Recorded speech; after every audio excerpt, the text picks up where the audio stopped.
Today, I want to talk about TC Electronic, one of my favorite pro audio companies. They have been releasing legendary products both in the guitar and in the studio world for decades. Just look at this one. This is the TC integrated preamp, which I call the mother of all gent metal boost pedals. Oh, look at this one. This is the TC Finalizer, which I believe started the loudness war in the 90s, up to the legendary System 6000 platform or the TC Mimic pedal that I've just recently reviewed in another video and which has changed the way how I track guitars these days. And there's so much more. Today, I want to go through the history of TC products and show you my favorite gear. Time to grab a beer. Beer, that was a rhyme. Grab a beer or two. We're gonna have some fun today. Let's go.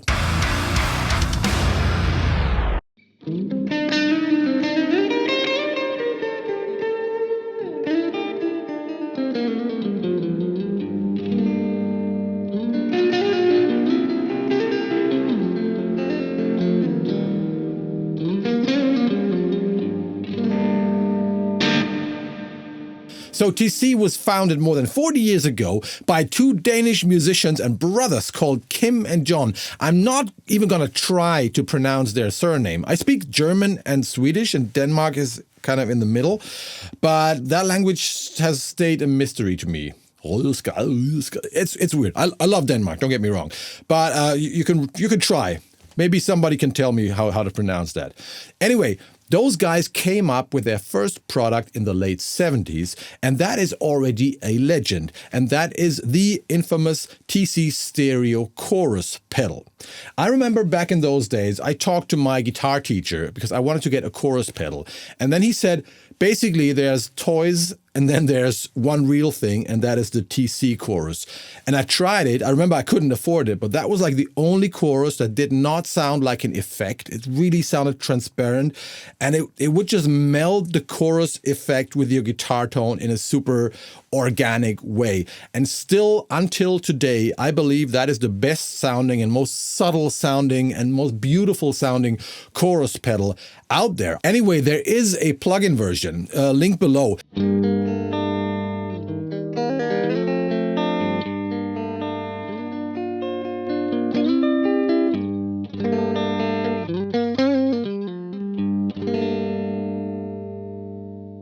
That one is really cool. I also love the phaser. It's just, I don't use phasers a lot, you know, I'm metal. But when I use a phaser, I use this plugin because and I hardly tweak anything. I just throw it onto the track and it usually works. It's a great sounding phaser. And they should only add a mix knob. That would be great, TC. Please make an update and add a mix knob.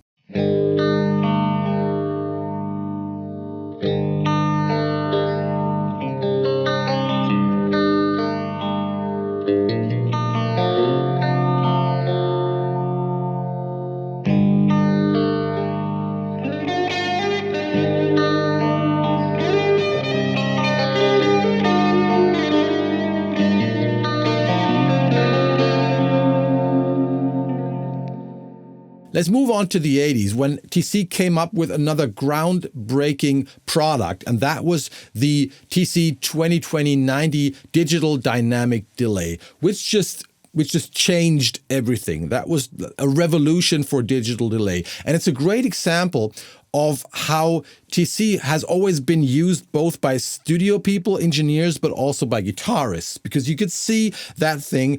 Like every one of the big guitar heroes of the 80s was using that thing in his rack, and you could see it in every studio. Why? First of all, because it sounded so good. It really sounded transparent, but it had a lot of innovations. First of all, dynamic delay. Remember, those were the days of tape machines where you couldn't automate like today. And that dynamic function still today is amazing, because when you play or when you sing, the delay is ducked, and when you stop, whoop, it comes up. Perfect. It has a lot of really unique modulation features that still sound fantastic today. It had like stereo panning and a lot of bells and whistles. And yeah, it just changed the way people used delay. It just opened up so many doors. What a great innovation. There's also a plug-in version, even with a little hardware controller. I haven't used any of those hardware controllers. TC make like plugins, and then additionally you can get a hardware controller if you want. But you can get a plug-in version of that delay. So if you want to go back into the early days of creative digital delay, check out that plugin. It's still freaking amazing.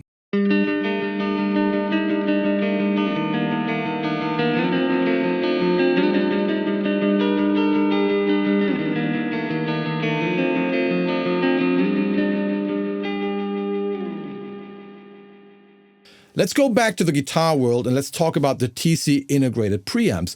Many people don't know that a lot of the very popular boost pedals these days from Fortin and from others are actually at least based on the TC integrated preamp. Because if you crank the highs and maybe like reduce the lows a little bit on the EQ, it's just a perfect boost for low-tuned guitars. It just makes things sound tighter, reduces like any boomy low end on the palm mutes, and it sounds cleaner than a tube screamer. So it's a great alternative to a tube screamer, and again, a real legend. It was used by Meshuggah, and that's why I call it the mother of gent boost pedals. And I think that Friedrich's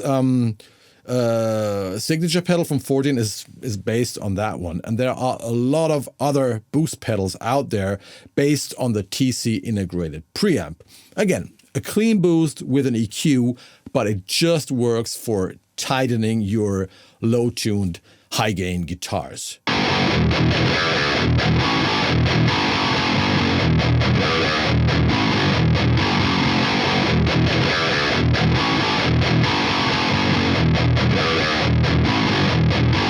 And one thing that really surprised me is that TC have never re-released that pedal, not in hardware form and not in software form. There's no dedicated plugin and there's no pedal. Why don't you do this? I don't know.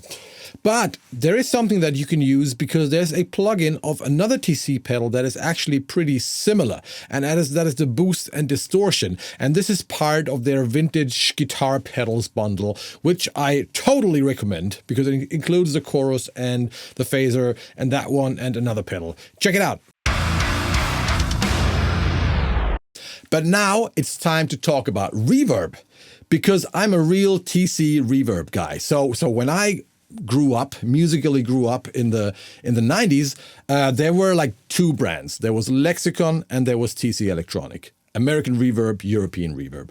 Most of my guys went for Lexicon and bought some PCM 90s, PCM 80s. I also used to have those PCMs, but I never got comfortable with them really. It was never really my sound. And when I tried, I think it was the TCM 2000 for the first time, I was like, wow, this is how I want reverb to sound in a metal production. It kind of sounded a little, the German word is nüchtern, sober, a little more clean, transparent, maybe less modulated than the TC reverb, but it just seemed to work great in my productions. And until today, not in this room, but over there in our main control room, I got a TC M2000 hardware reverb that I use on every production because it sounds fantastic. The M3000 is also really great. And of course, there was the System 6000, which, is the multi-channel super duper version of this. I really, really always loved the TC reverb algorithms, especially the hall, but also the smaller ones like the ambient and the club and the room. They just sound right to my ears. If you want to check out TC Reverbs, they have this thing called, I don't know, it's called the Classic Studio Verb or something. It's, again, like a $70-80 plugin, and I think it even includes a hardware again. That thing sounds great.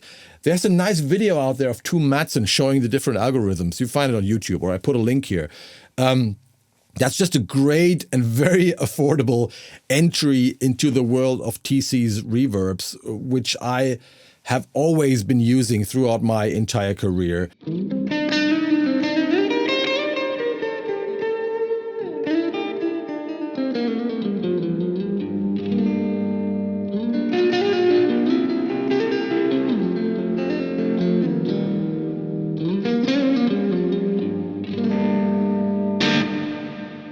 There's so much to talk about. Let's talk about their legendary like mastering dynamics.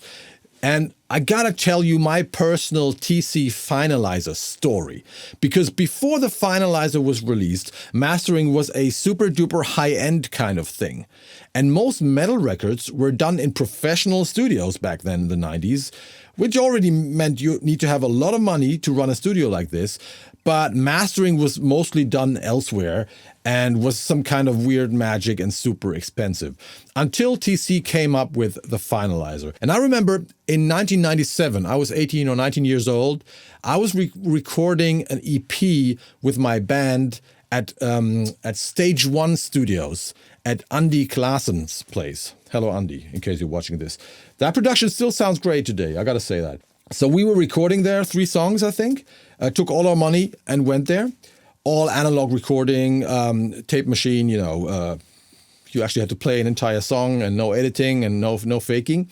And I went to that studio because Andy had recorded and mixed a Rotting Christ album called Triarchy of the Lost Lovers. I found like those guitars sounded so transparent and nice, so I wanted to go there.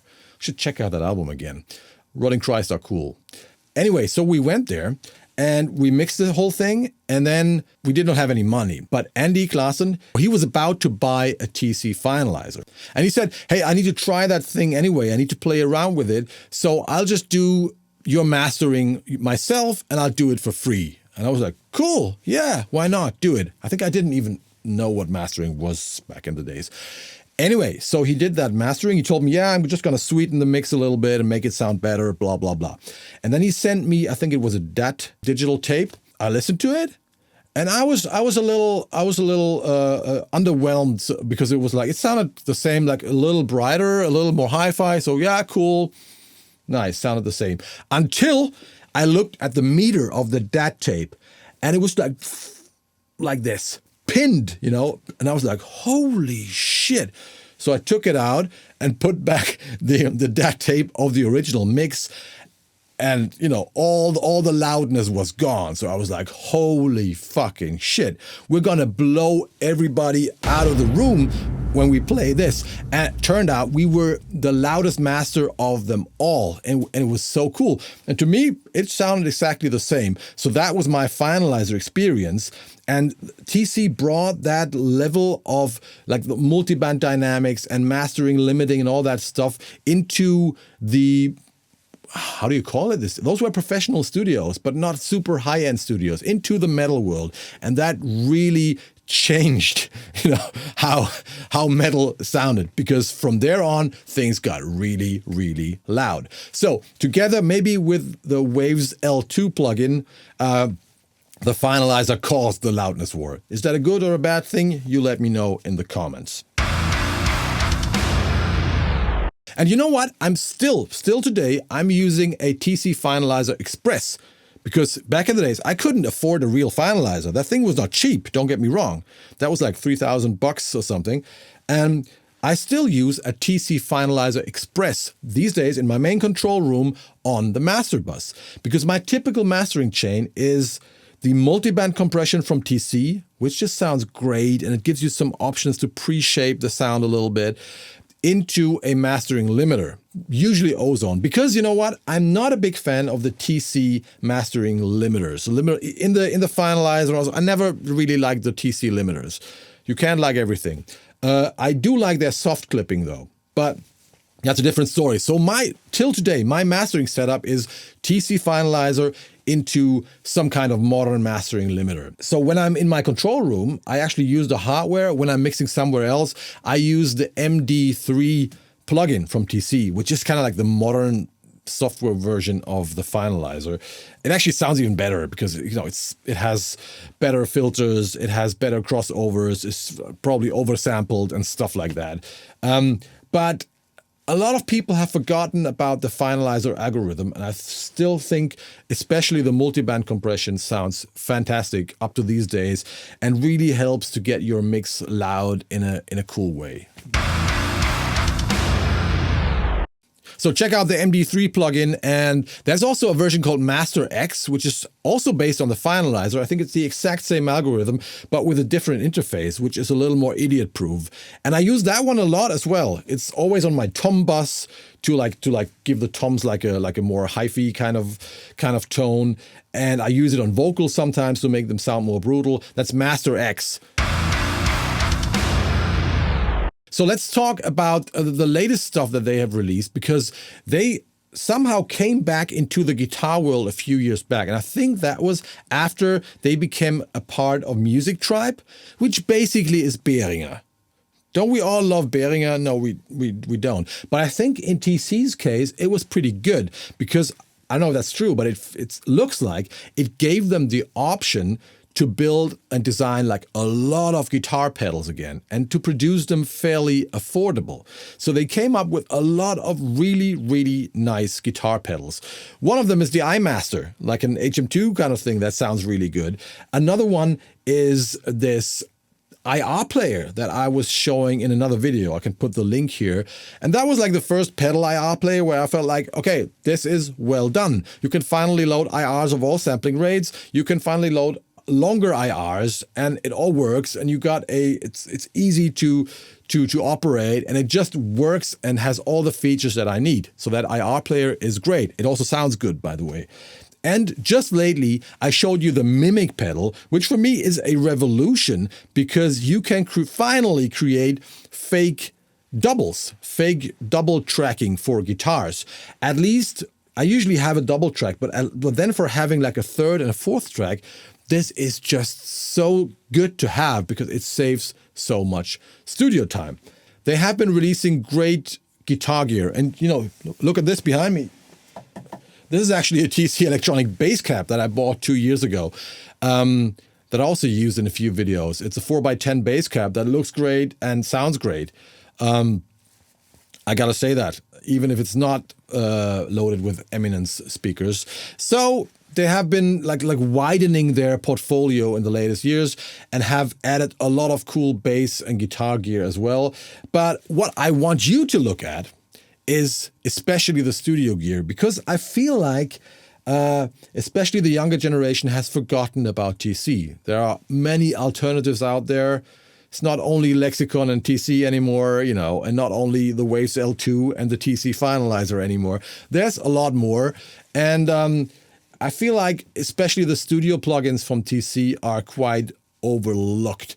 So check them out. What I can recommend is the MD3, like all the dynamics, the Master X. I can recommend the Reverb, the classic verb thingy, really, really good. Check out the delay as well. And what else? I don't know.